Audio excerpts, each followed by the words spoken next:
Les trois premières personnes qui seront jetées en enfer lors du jour de la résurrection Allah descendra parmi ses serviteurs pour les juger. Les trois premières personnes qui seront appelées seront un mémorisateur du Coran, un martyr qui a combattu jusqu'à perdre la vie et un homme comblé de richesses. Allah demandera alors au premier, « Ne t'ai-je pas révélé ce qui a été révélé à mon messager ?» « Oui, Seigneur, répondra l'homme, qu'en as-tu fait ?»« J'ai acquis la connaissance, Allah.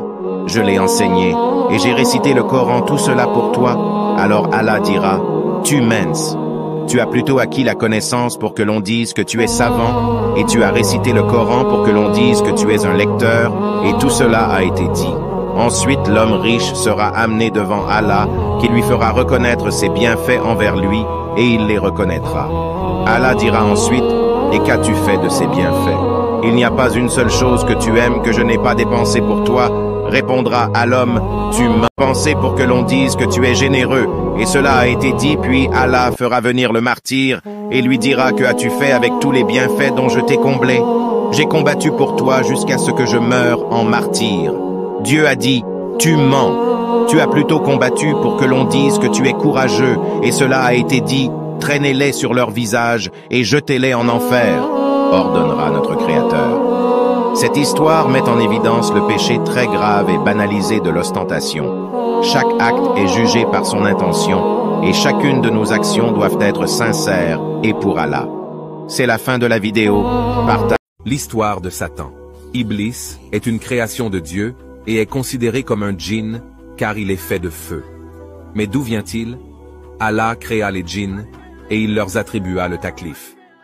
Le taklif est la responsabilité de reconnaître Dieu.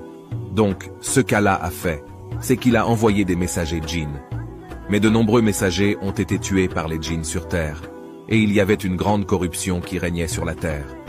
Mais il y avait un djinn remarquable, qui était très pieux nommé Iblis. C'était en fait un bon djinn. Il adorait tellement Dieu qu'il n'y avait plus de place dans les cieux. Mais Iblis y était allé, et il avait adoré Dieu. Allah lui a permis de venir en compagnie des anges, et a décidé qu'il allait envoyer les anges sur la terre, et bannir les djinns, qui avaient causé beaucoup de corruption sur la terre. Iblis s'est porté volontaire pour venir avec les anges, pour tuer ces djinns corrompus sur la terre. Allah lui a donné la permission, alors il est venu, et Iblis pense que c'est lui qui devrait obtenir ce poste, pas Adam. Avant de souffler une âme dans Adam, Allah forme Adam, et il y laisse son corps. Iblis s'approche du corps d'Adam, et il constate que ce corps est sombre et fait d'argile. Iblis commence à frapper le corps, et découvre qu'il peut s'écouler dans le corps d'Adam, parce qu'Adam est créé à partir de terre, et Iblis est créé à partir d'un feu sans fumée. Il est comme l'énergie, et il peut entrer et sortir du corps d'Adam. Et quand il coule dans Adam, il découvre qu'Adam est devenu creux. Il est vide à l'intérieur. Et alors qu'il tourne autour d'Adam en le regardant, son cœur commence à développer de la jalousie. Puis Allah a soufflé dans Adam de son âme, et Adam est venu à la vie. Allah a dit aux anges, « Prosternez-vous devant Adam. » Tous les anges, immédiatement tout de suite, se prosternent devant Adam sauf Iblis.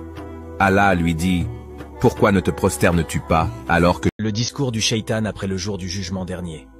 Lorsqu'il sera en enfer avec les mécréants, ils se mirent à chercher des coupables. Ceux qui avaient un rang inférieur dans la dunya désigneront comme coupables les leaders qu'ils avaient suivis.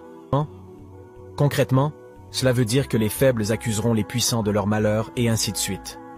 Lorsque les gens auront désigné leurs coupables et que eux aussi auront fait pareil, ils arriveront tous à la conclusion que c'était Iblis le vrai responsable. Les suiveurs et les leaders lui diront « Tout est de ta faute, c'est toi qui nous as égarés. Si nous ne t'avions pas suivi, notre situation serait meilleure en ce jour. » C'est à ce moment que Iblis prononcera son discours. Le diable dira, « Certes Dieu, vous avez fait une promesse de vérité, tandis que moi, je vous ai fait une promesse que je n'ai pas tenue.